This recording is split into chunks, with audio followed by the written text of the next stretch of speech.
ସମସ୍ତଙ୍କୁ ଆମର ଆଉ ଏକ ନୂଆ ଭିଡ଼ିଓରେ ନମସ୍କାର ସ୍ୱାଗତ। ଆମେ ପଢ଼ୁଥିଲେ ଷଷ୍ଠ ଶ୍ରେଣୀର ଗଣିତ, ଯାହା ହେଉଛି ଆମର ନୂଆ ବହି ଗଣିତ ପ୍ରକାଶ, ତାହାର ପ୍ରଥମ ଅଧ୍ୟାୟ ଗଣିତରେ ସଂରଚନା। ଏପର୍ଯ୍ୟନ୍ତ ଆମର ଆଲୋଚନା ସରିଯାଇଥିଲା, ଯାହାକି ଆମର ପେଜ୍ ନମ୍ବର 9ର ଅଭ୍ୟାସ କାର୍ଯ୍ୟ ଥିଲା। ଏଇଟା ଦେଖ 9 ନମ୍ବର ପର୍ଯ୍ୟନ୍ତ ଆମର ଏଇଟା ସରିଯାଇଥିଲା। ଯେଉଁମାନେ ଆମର ପୂର୍ବ ଭିଡ଼ିଓ ଦେଖିବାକୁ ଚାହୁଁଛନ୍ତି ଆମର ପ୍ଲେଲିଷ୍ଟକୁ ଭିଜିଟ୍ କରନ୍ତୁ। ଷଷ୍ଠ ଶ୍ରେଣୀର ଗଣିତ ପ୍ରକାଶ ଲେଖା ହେଇଥିବ, ସେଥିରେ এই ଭିଡ଼ିଓଟି ଦେଖି ନିଅନ୍ତୁ। ଆଜି ଆମେ ଏଠୁ ଆରମ୍ଭ କରିବା 1.5 ଆକୃତିରେ ସଂରଚନା। ଆମେ ଅନେକ ଗୁଡ଼ିଏ ନମ୍ବରରେ ସଂରଚନା ଦେଖିଲେ, ଯେମିତିକି ବର୍ଗ ସଂଖ୍ୟା, ତ୍ରିକୋଣୀୟ ସଂଖ୍ୟା, ବିରହାଙ୍କ ସଂଖ୍ୟା, ଘନ ସଂଖ୍ୟା, ତାହାର ସଂରଚନା ଦେଖିଲେ। ଆଜି ଆମେ କେମିତି ଆକୃତିରେ କେମିତି ସଂରଚନା ଥାଏ ତାହାକୁ ଆମେ ଆଜି ଦେଖିବା। ଗଣିତରେ ଅନ୍ୟ ଏକ ଗୁରୁତ୍ୱପୂର୍ଣ୍ଣ ତଥା ମୌଳିକ ସଂରଚନା ଆକୃତି ଗୁଡ଼ିକରେ ଲକ୍ଷ୍ୟ କରାଯାଇଥାଏ। ଖାଲି ସଂଖ୍ୟା ନୁହେଁ, ଆକୃତିରେ ମଧ୍ୟ ତାହାର ସଂରଚନାକୁ ଲକ୍ଷ୍ୟ କରାଯାଇଥାଏ। ସେ ଆକୃତି ଗୁଡ଼ିକ ଏକ ମାତ୍ରିକ, ଦ୍ୱିମାତ୍ରିକ, ତ୍ରିମାତ୍ରିକ, ଯେମିତିକି 1D, ଯେମିତିକି ଗୋଟେ ଡଟ୍ 1 ଡାଇମେନସନ୍, 2D ବୋଲେ ଯେମିତିକି ଲେନ୍ଥ ଅଫ୍ ବ୍ରେଡ୍ ଥିବ। ତାପରେ 3D, ଯେମିତିକି ଲେନ୍ଥ, ବ୍ରେଡ୍ ଆଉ ହାଇଟ୍ ଥିବ, ଉଚ୍ଚତା, ଦୈର୍ଘ୍ୟ ଓ ପ୍ରସ୍ଥ ଥିବ। ଯେମିତି ଗୋଟେ ଘନ ସଂଖ୍ୟା, ଯେମିତିକି ବର୍ଗ ସଂଖ୍ୟାରେ ଆମେ କ'ଣ ଦେଖିଥାଉ, 2 ଡାଇମେନସନ୍ ତାହାର ଦୈର୍ଘ୍ୟ ଓ ପ୍ରସ୍ଥ ଦେଖିଥାଉ, ଆଉ ଖାଲି 1 ଡାଇମେନସନ୍ ଗୋଟେ ବିନ୍ଦୁକୁ ଆମେ ଦେଖିଥାଉ। ଏପରିକି ବହୁମାତ୍ରିକ ମଧ୍ୟ ହେଇପାରେ, ଆଉ 4D 5D ଏମିତି ବହୁତ ସାରା ବି ଅଛି। ଠିକ୍ ଅଛି। ଗଣିତର ଯେଉଁ ବିଭାଗ ଆକୃତି ଗୁଡ଼ିକର ସଂରଚନା ସହିତ ସମ୍ପର୍କିତ ତାହାକୁ ଆମେ ଜ୍ୟାମିତି ବୋଲି କହିଥାଉ। ତାମାନେ ଜ୍ୟାମିତିରେ ଆମେ ଆକୃତିର ସଂରଚନା, ତା ମଧ୍ୟରେ ସମ୍ପର୍କ, ଏସବୁ ଗୁଡ଼ିକ ଆମେ ଜାଣିବାକୁ ପାଇଥାଉ। ତାପରେ କ'ଣ ଦେଇଛି, ଆକୃତିମାନଙ୍କର କ୍ରମ ହେଉଛି ଏକ ଗୁରୁତ୍ୱପୂର୍ଣ୍ଣ ଆକୃତି ସଂରଚନା, ଯାହାକୁ ବ୍ୟବହାର କରି ଗଣିତଜ୍ଞମାନେ କାର୍ଯ୍ୟ କରିଥାନ୍ତି। ଗଣିତରେ ପଢ଼ାଯାଉଥିବା କେତେକ ମୁଖ୍ୟ ଆକୃତି କ୍ରମ ସାରଣୀ 3ରେ ଦିଆଯାଇଛି। ଦେଖ, ଏବେ ଆମେ ସାରଣୀକୁ ବୁଝିବା। ଏଥିରେ କ'ଣ ଅଛି ପ୍ରଥମେ ଆମେ ବୁଝିବାକୁ ଚେଷ୍ଟା କରିବା। ଯେମିତି ଦେଖ, ତ୍ରିଭୁଜ, ଏଇଟା କ'ଣ ଦେଖାଯାଉଛି, ଆମକୁ 3ଟି ସାଇଡ଼୍ ଥିବାର ଦେଖାଯାଉଛି। ତ୍ରିଭୁଜ ବୋଲି ଜାଣିଛ କି ନାହିଁ, ଏଇଟା ଗୋଟେ ହେଲା ପଲିଗନ୍। ତାକୁ ଓଡ଼ିଆରେ କ'ଣ କହନ୍ତି, 3ଟି ସାଇଡ଼୍ ଥିବା, ଯାହାର ସମାନ ଦୈର୍ଘ୍ୟ ଥିବାର ଗୋଟିଏ ଚିତ୍ର, ଯେଉଁଥିରେ କ'ଣ ତାହାର ବାହୁ ଗୁଡ଼ିକ ସବୁ ସମାନ।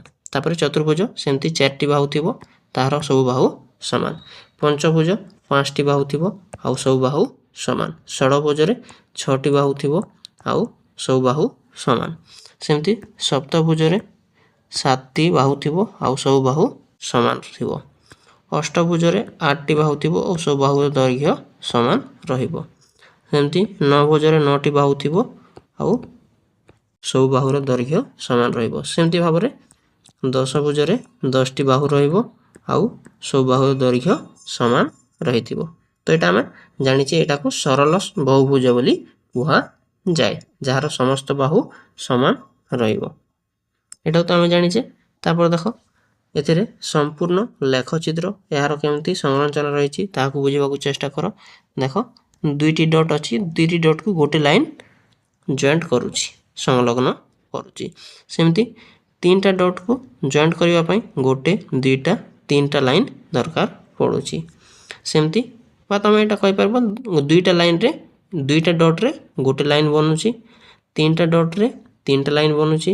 ତାପରେ ଦେଖ, ଏଠି 4ଟା ଡଟ୍ରେ 1, 2, 3, 4, 5, 6ଟା ଲାଇନ୍ ବନୁଛି। ସେମିତି 1, 2, 3, 4, 5, 5ଟା ଡଟ୍କୁ ଆମେ ଯଦି ଯୋଗ କରିବା ତାହେଲେ 1, 2, 3, 4, 5, 6, 7, 8, 9, 10, 10ଟି ଲାଇନ୍ ବନୁଛି। ତାମାନେ ଦେଖ, ଏଥିରେ 2 ଆସିଲା, ଏଥିରେ 3 ଆସିଲା, ଏଥିରେ 10, ଏଥିରେ 5, ସରି ଏଇଟା 5, ଏମିତି 10। ଏହାର କ'ଣ ସମ୍ପର୍କ ରହିଛି ତାହା ତୁମେ ଧ୍ୟାନର ସହିତ ଦେଖ। ତାପରେ ତଳେ ଦେଖ, ବର୍ଗ ଚିତ୍ରର ସଂରଚନା ଯେମିତି ଗୋଟେ ବର୍ଗ ଚିତ୍ର 1 2 3 4ଟା ବର୍ଗ ଚିତ୍ର ତାପରେ 9ଟା ବର୍ଗ ଚିତ୍ରକୁ ରଖାଯାଇଛି। ସେମିତି ଭାବରେ ଏଇଟା 16ଟା ବର୍ଗକୁ ରଖାଯାଇକି କରାଯାଇଛି। ଏଥିରେ 25ଟା ଥିବ ମୋ ଆକାରରେ। ତ ଏଇଟା 1ର ବର୍ଗ 2ର ବର୍ଗ 3ର ବର୍ଗ 4ର ବର୍ଗ ଏଇଟା 5ର ବର୍ଗ ଏପରି ଭାବରେ ଏହାର ସଂରଚନା ରହିଛି। ଆଶା କରୁଛି ଭଲ ଭାବରେ ବୁଝିପାରୁଥିବ। ଏଇଟା କିଛି ନାହିଁ, ଅତି ସହଜ। ସେମିତି ଭାବରେ ଦେଖ ଅନେକ ଚିତ୍ର ଗୁଡ଼ିକ ଅନେକ ଗୁଡ଼ିଏ ତ୍ରିଭୁଜ ତ୍ରିଭୁଜକୁ କେମିତି ରଖାଯାଇଛି ଦେଖ। ଏଇଟା ଗୋଟେ ତ୍ରିଭୁଜ ଯାହାକି ଆମେ ଏଇଟା ବର୍ଗ ହିସାବରେ ରଖାଯାଇଛି। ଦେଖ 1ର ସ୍କୋୟାର। ଏଇଟା 2ଟା ତ୍ରିଭୁଜ 3ଟା ତ୍ରିଭୁଜ 1 2 3 4। ତ ଏଇଟା 4 ଆସିଲା ମାନେ 2ର ସ୍କୋୟାର ଆକାରରେ ରଖାହେଇଛି। ତ ଏଇଟା 1 2 3 4 5 6 7 8 9 9ଟା ଅଛି। ତାମାନେ ଏଇଟା 3ର ସ୍କୋୟାର ବା 3ର ବର୍ଗ ଆକାରରେ ସଜାଯାଇଛି। 1 2 3 4 5 6 7 8 9 10 11 12 13 14 15 16 16। ତାମାନେ ଏଇଟା 4ର ବର୍ଗ ଆକାର। ଏଇଟା ସବୁ ଗଣିଦେବ ବୋଲେ ଏଇଟା 25 ଆସିବ, ଯାହାକି 5ର ବର୍ଗ ଆକାରରେ ରଖା ହେଇଛି। ତ ବୁଝିପାରିଲ। ତାପରେ କଚ୍ ତୁଷାର କଣା। ଏଇଟା ଦେଖ ଏଥିରେ କେତେଟି କୋଣ ଅଛି? ଏ ତ୍ରିଭୁଜରେ 3ଟି କୋଣ ଅଛି। ଏଥିରେ ଦେଖ ଆଉ ତାହାକୁ ଛୋଟ ଛୋଟ କରିଦେଲେ ତ ଏଥିରେ କେତେଟି କୋଣ ଆସିଗଲା? 4ଟା 2ଟା 6ଟା କୋଣ ଆସିଗଲା। ଏଥିରେ ଦେଖ ଆଉ ବହୁତ ଗୋଟେ କୋଣ ଆସିଗଲା। ତାହାକୁ ଆମେ ଯଦି ଆଉ ଛୋଟ ଛୋଟ କରିଦେଲେ ତ ଏହାକୁ ଆଉ ଛୋଟ ଛୋଟ କରିଦେଲେ, ଏଇଟା ଆଉ ଛୋଟ ଛୋଟ କରିଦେଲେ, କିନ୍ତୁ ଏଇଟା ଗୋଟେ ଚିତ୍ରକୁ ଏମିତି ତାହାର କୋଣକୁ ଆମେ ଛୋଟ ଛୋଟ କରିକି ଏମିତି ସବୁ ଚିତ୍ର କରିନେଲେ। ତ ଏବେ ଦେଖ ଆମେ ତାହାର ପ୍ରଶ୍ନ ଉତ୍ତର କଲା ବେଳେ ଆଉ ଭଲ ଭାବରେ ବୁଝିପାରିବ। ତ ସେଇଟା କ'ଣ ପାଇଁ ହେଇଛି ବା କେମିତି ହେଇଛି। ଦେଖ 1 ନମ୍ବର କ'ଣ କହିଛି? 1 ନମ୍ବର କହିଛି ଏଇଟା ଅଭ୍ୟାସ କାର୍ଯ୍ୟ ହେଲା, ଯାହାକି ପେଜ୍ ନମ୍ବର 11ରେ ଅଛି। 2ଟା ଅଭ୍ୟାସ କାର୍ଯ୍ୟ ଦେଇଛି। ପ୍ରଥମ ଅଭ୍ୟାସ କାର୍ଯ୍ୟ ହେଲା ପେଜ୍ ନମ୍ବର 11ର ଏଇଟା ଆମେ କରିନେବା। ସେଇଟା ଆଉ ଗୋଟେ ଭିଡ଼ିଓରେ ପର ଭିଡ଼ିଓରେ ଆମେ କରିନେବା। ତ 1 ନମ୍ବର କହୁଛି ସାରଣୀ 3ର ପ୍ରତ୍ୟେକ କ୍ରମର ସଂରଚନା ଗୁଡ଼ିକୁ ଚିହ୍ନଟ କରି କୁହ। ଠିକ୍ ଅଛି, ଆମେ କହିବା। ଦେଖ ଏ ସାରଣୀ 3ରେ ଥିବା ସମ୍ପର୍କ ଆମକୁ ପଚାରିଛି। ଦେଖ ଏ ତ୍ରିଭୁଜରେ କ'ଣ ହୋଇଛି? 3ଟା ବାହୁ ଅଛି। ତାପରେ ଚତୁର୍ଭୁଜରେ 4ଟା ବାହୁ ଅଛି। ତାପରେ ପଞ୍ଚଭୁଜରେ 5ଟା ଅଛି। ଏଥିରେ 6ଟା ଅଛି। ସପ୍ତଭୁଜରେ 7ଟା ଅଛି। ଅଷ୍ଟଭୁଜରେ 8ଟା ଅଛି। ନବଭୁଜରେ 9ଟା ଆଉ ଦଶଭୁଜରେ 10ଟା। ତ ଏହାର କ'ଣ ହେଉଛି? ଆମେ ଏଠି ଲେଖିପାରିବା ଯେ ସରଳ ସହଭୁଜରେ କ'ଣ ହେଉଛି? ଗୋଟେ ଗୋଟେ ବାହୁ ସଂଖ୍ୟା ବଢ଼ି ବଢ଼ି ଯାଉଛି। ତ ଏଠି ଆମେ ତାହାର ଲେଖିଦେବା।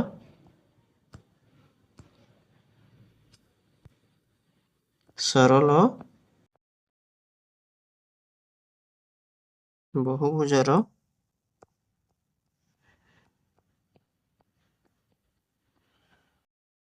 ବାହୁ ସଂଖ୍ୟାରେ ବୃଦ୍ଧି ହେଉଛି।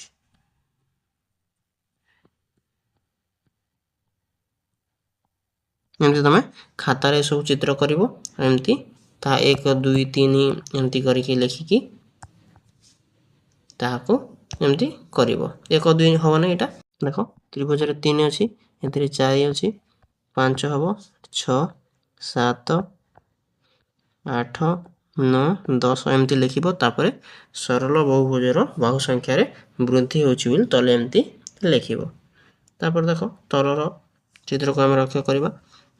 ଦେଖ 2ଟା ଡଟ୍କୁ ଗୋଟେ ଲାଇନ୍ ହେଲା। ଏଥିରେ ମଧ୍ୟ 3ଟା ଡଟ୍ରେ 3ଟା ଲାଇନ୍ ହେଲା। 4ଟା ଡଟ୍କୁ 6ଟା ଲାଇନ୍ ହେଲା। ଏଥିରେ ମଧ୍ୟ ସେମିତି ଲେଖିବ। କ'ଣ ଲେଖିବ? ଦେଖ ବିନ୍ଦୁ ସଂଖ୍ୟା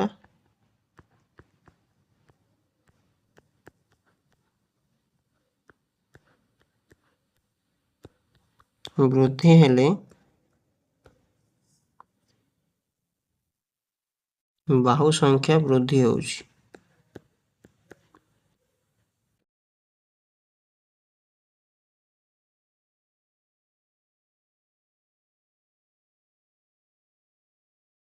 ଏମିତି ଲେଖିବ। ତାପରେ ଦେଖ ସ୍କୋୟାର ନମ୍ବରର ଷ୍ଟେଟମେଣ୍ଟଟି କେମିତି ଲେଖିବ।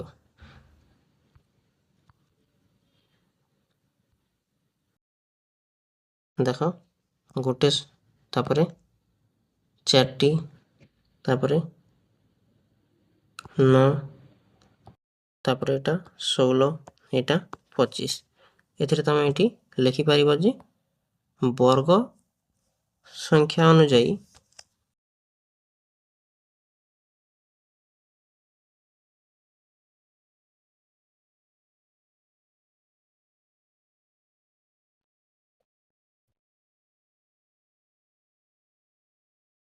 वर्ग गुडी को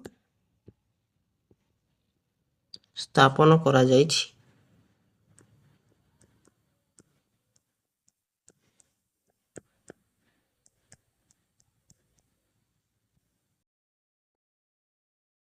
बुझिएला सेमती एठी मध्य एटा 1 4 9 आस्थिला मन अछि 16 आस्थिला 25 तो एठी मध्य सेमती लिखिबो वर्ग संख्या अनुଯାयी त्रिभुज गुडी को स्थापन करा जाइछि।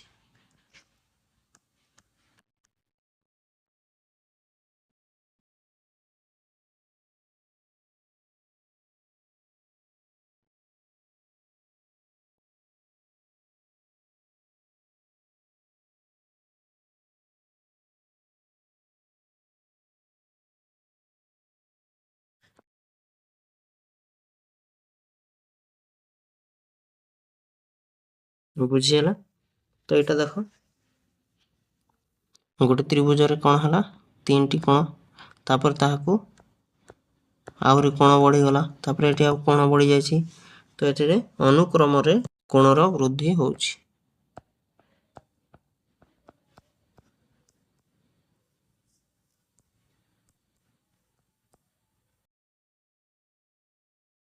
चित्रर कोण संख्या रे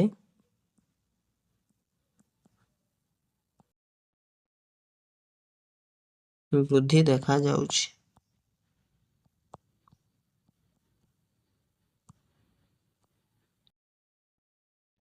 एमती भाबे तमे लिखिबो।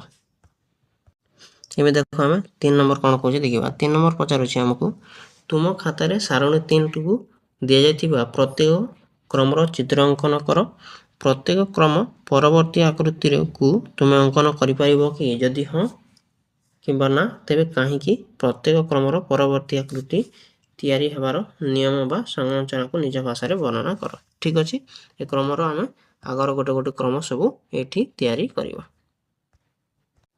एमु कोन करबी निजे कोन करबी सब चित्र गोटे गोटे देखै देबी तार परवर्ती क्रम ताहाकू तमे निजे निजे करनब। ठीक अछि हमर एति कि थिला हमर अभ्यास कर जे जहा कि पेज नंबर 11 षष्ठ श्रेणी रो गणित रे संरचना ए लास्ट रे हम खाली पिक्चर गुडी को देखै देउछि गोटे पर गोटे तार क्रम अनुसार तमे देखिनियो आ ताहाकू करिनियो। ठीक अछि देखा हबा हम परवर्ती वीडियो रे एमती भाव रे निज खाता रे गोटे गोटे करी करिनियो। एटा 11 टी साइड अछि हला एटा K7 K6 पर K7 तापर एटा 25 टी वर्ग रतिला एटा 36 टी वर्ग को नै कराई छि एटा 36 टी कराई थिला बोधे एटा 49 टी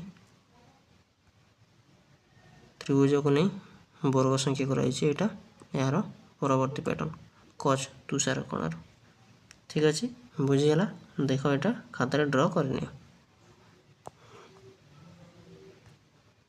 आपण माने आम चैनल रो पाई परिबे संपूर्ण ओडिया मीडियम रो नवा सिलेबस अनुसार गणित विज्ञान और इंग्रजी रो पाठर आलोचना और ताहार प्रश्नोत्तर ता सहित ओडिया व्याकरण इंग्रजी व्याकरण और गणित ट्रिक गोटिए पर गोटिए वीडियो बैक टू बैक पाइबा पई हमर YouTube channel easy learning Odia को सब्सक्राइब करि रखंतु जहा फल कोन हबो जेते वीडियो सब अपलोड हबो आपन को पाखरे सहज रे पहुंची जिवो। हम वीडियो भल लागुतले गोटे लाइक करंतु संग मानक सहित शेयर करंतु और आपन को केमति लागला हमकु कमेंट रे निश्चय जणांतु और जदि आपन वीडियो रो पीडीएफ पाइबा को चाहछंती ताहेले हमर Telegram channel easy learning Odia को मध्य जॉइन हेकी रहंतु।